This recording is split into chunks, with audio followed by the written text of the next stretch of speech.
How are we going, everyone?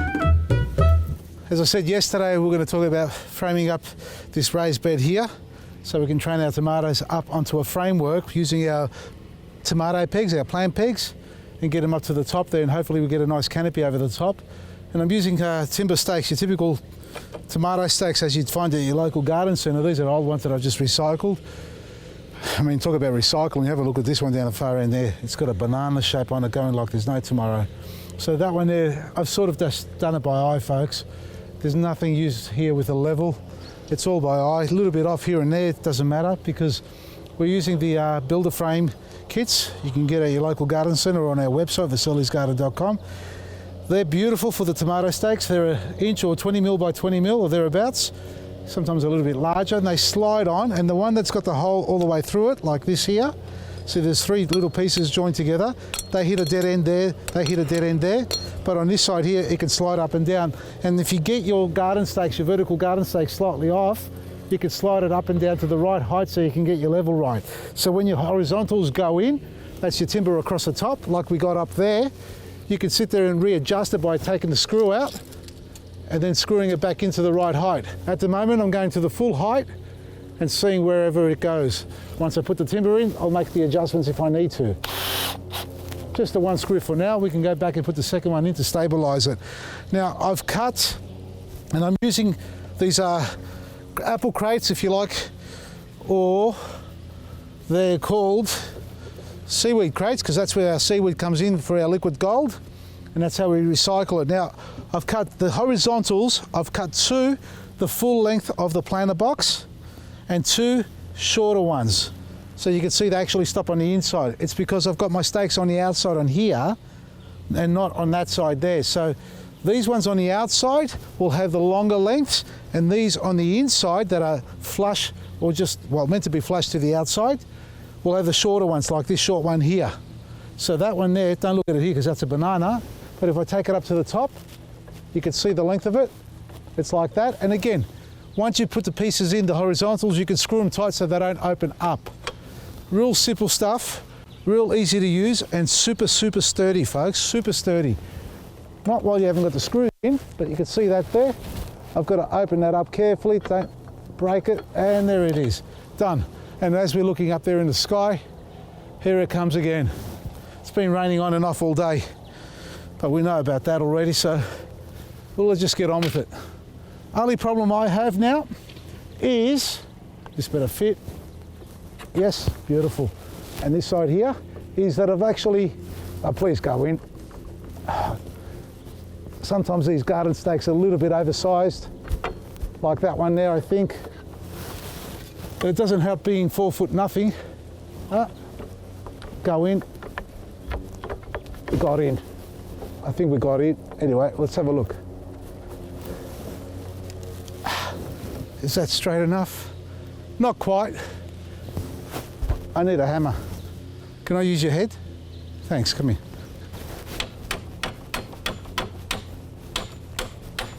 I think that's worked. Let me have a look from here.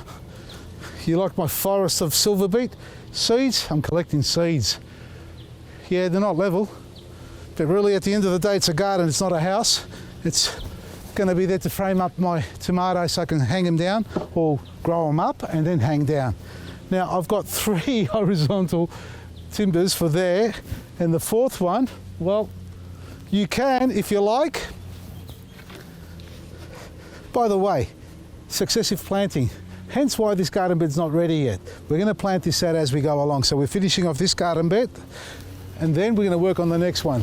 I'm using bamboo here. This is, I don't know, 18, 20 mil bamboo. Just going to shove it in. It's quite sturdy. As you know, bamboo's pretty strong and sturdy. Same thing, I could have done that all the way around. So there's your cube. This is 1100 by 1100 or thereabouts, square cube. And I have no idea what's that height there, 2.1, 2 meters. No, that's like 3 meters with my arm up in the air, isn't it? I'm 2 meters. Here's 1.8. I'm actually, look, all right, all bullshit aside, I'm 1.7, 2.5, something like that. So we've got another 30, 40, yeah, it's 2.1, there you go. It's about 2.1 above the ground, take away 2468 or 600, 2.1 take away 600 is 1.5. That's the height we got up there. Tomato plants will grow at least 1.8 if you're training them with 3 runners. If you let them bush out, they'll probably reach 1.5 meters comfortably and hang over in every direction. I didn't want to go, I could have gone a lot higher, meaning see the stake here, I've screwed it into the side there. I could have taken it up a lot higher, so taken advantage of the full length of this piece of timber, but that would mean this would be 2.1 above 600, that's 2.7, 2.8. So every time I've come out, I'd have to come out here, get a step ladder to get up there and look after it. This way, at 1.5, it'll reach it easily because it's already about 40 centimeters here, 40, 50 by next week. Once it gets there, it'll start to trail over the top. So if you don't go too high, you give yourself or the tomato the opportunity to grow over the top and create and cast a shadow, create a canopy. And that way you protect the understory, whatever you got underneath there. In this case, we've got nasturtiums, we've got celery, we've got a bok choy, a pak choy, we've got some lettuce in here. We've also got some carrots growing in there and whatever else is in here, and 3 tomato plants. All right, that's done. Now, on top, as a top cover or framework, you have a choice of mesh, that's wire mesh, chicken wire if you like. I wouldn't recommend chicken wire because the holes are too small, and if the tomato plant goes through a little hole, then it's a lot harder to maintain or maneuver around. I'd rather you use something that's about 50 or 100 square millimeters in square size, or even larger, like our sheep fencing that we have, or you can just run wires in the direction, but they need to be nice and tight. You don't want them to have a sag in them, because as the weight develops on it and as the plant grows, and if you're growing the big malaccas, they're going to be a kilo each or something like that. And if you've got 4 or 5 on each plant, think about that, do the sums. You might have 3, 5, 10 kilos of weight on that wire, and it will cause it to sag. Do not use any soft tie string. You can try and use rope. I reckon the mesh or even bamboo. And I haven't cut these to length yet. Just found these lying around. I've got a few more lying around. All we're going to do with these is sit them over the top like that, space them out. I probably want to have at least, in this case here, I don't know, 20 centimeters apart like that. So we need another 1, 2, possibly 3 more. Even 2's enough. That's pretty good. Let's finish it. I've just cut the bamboo, and the reason I've done that is because as the time goes along, I may want to, well, I actually do want to cover it over, because the last thing I need is another wildlife getting in here and chewing out of my tomatoes, especially when they start hanging from up there. Now these will end up growing up to the top, trailing around the top there and hanging back down again.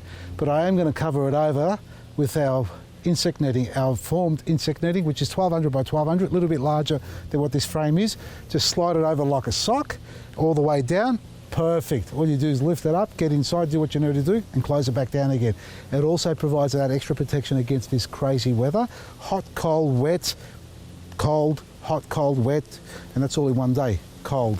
Now there are plenty of ways to tie these down. You can simply screw them down if you like, if you're using timber. If bamboo, it's a little bit harder. So over the top, back over again, and just tie it over the top again.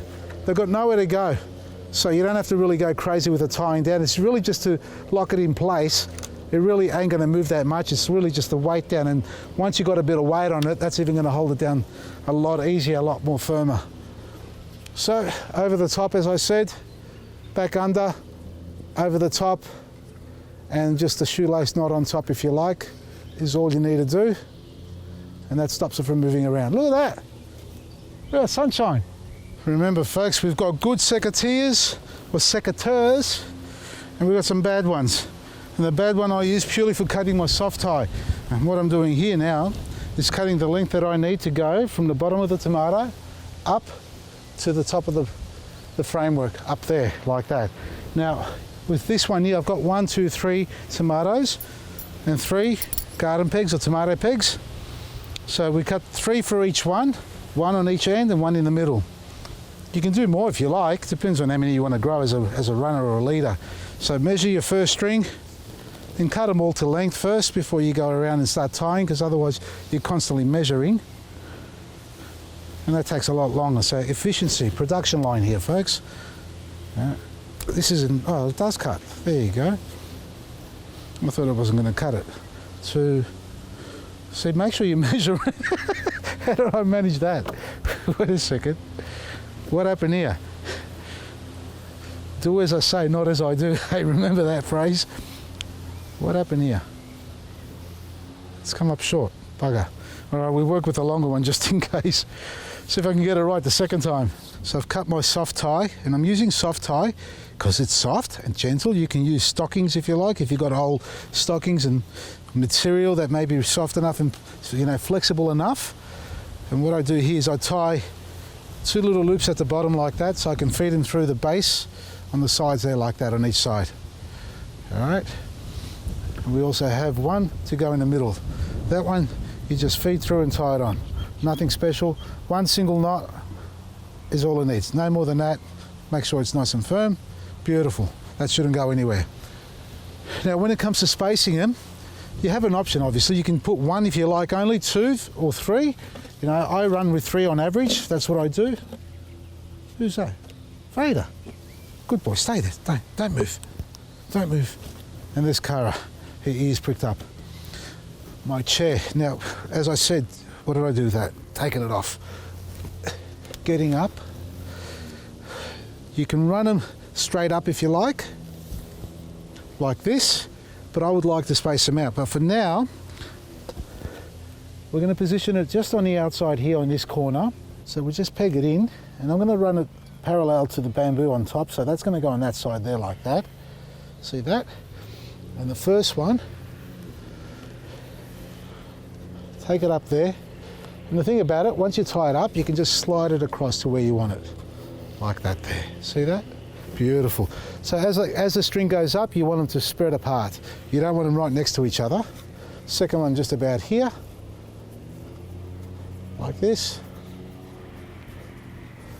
And the third one, and we'll deal with the bottom part in a minute. Third one down this end. Like that. Beautiful. That can be a little bit tighter. There we are, like that. You can tension it as they grow. You'll find they'll start to drag the string down. Now remember, we actually used our Max Tapener. See that there? We can take that off. That's the tape gun to hold it to the existing bamboo. So take that away, put that in your pocket, don't leave it in the ground. Carefully take this bamboo out. We don't need this one anymore. Look how wet it is. Look at that, the moisture in it. Yet we've got no discoloration going on. A little bit of weathering, and that's basically there. You can see that we've had that affected by the cold, but nothing too bad to worry about. This hasn't taken off its second and third runners yet. It's only just starting to push out there. Look at that down there, there's a second one. See that one down there? Leave that there. Now, if you're starting to get marks on your leaves, that's dirt there, folks. That's not a disease, that's just soil. Things like that, a little bit of burning on the tips at the bottom leaves, cut them off. You don't need them. Just cut them off and discard them. Snails and slugs, well, snail pallet is what you need. Wrap it around. Use the leaves to control it from wobbling. So that's nice and tight there, nice and firm. A little bit of movement's not going to hurt it. And as it grows, you train the second one along here and the third one along there. And if you want 4, put 4 strings. If you want 6, install another second peg on the other side and train 6 if you like. No harm in how many you do. One thing I should say about tomato plants, the more you're handling them, the more you touch them, the more likelihood you may cause some virus or disease to start developing. They really do have a leave me alone temperament. So less is better for them. So when you do train them, don't go out there every day. Look how windy it is. Here we go. Don't go out there every day and constantly wrap it around the next day and the day after that because it's grown half an inch or something like that. Let it grow out. Let it grow out a foot or half a foot, 15 centimeters before you start training it. It only takes 1 or 2 twists. Walk away from it. That's all you need to do. Those who let them ramble along the ground actually have quite a successful crop on those. Maybe not as many sometimes, and depending if you're growing cherries, you're going to get hundreds of them regardless, because I have volunteers popping up in the garden beds here and there and everywhere which perform really well because I do nothing with them. But again, if you're growing your own, and why I've come up here is just to tighten this up a little bit more because I can see it's a little bit loose. There we are, keeping it steady, just like that. Nice and tight. And why I come out here to handle these plants is so that I can train the 3 that I want and then walk away and leave it alone. A few eaten leaves, that's going to happen. As long as you can see there's no virus or disease developing on it, you're safe as houses so far. And if you need to spray them, obviously keep it as natural as possible and to a minimum amount of spraying as possible. Less is better with your tomatoes. So your builder frames are available, folks, online and at all good garden centres. We've got a few still on our website. And these tomato pegs, I reckon one of the best inventions so far for a long time for our humble tomato plant. Try some of these in your garden and you'll have a wonderful and successful crop this coming spring, summertime as the weather warms up, obviously. Check out our website, vasilisgarden.com. Our coupon code 20OFF expires at midnight. So take advantage before it ends and get all the wonderful products and needs that you need for your garden today. vasilisgarden.com and the Garden Centre at Coburg, 21 to 25 Munro Street, Coburg. From me, Vasili, Maresi.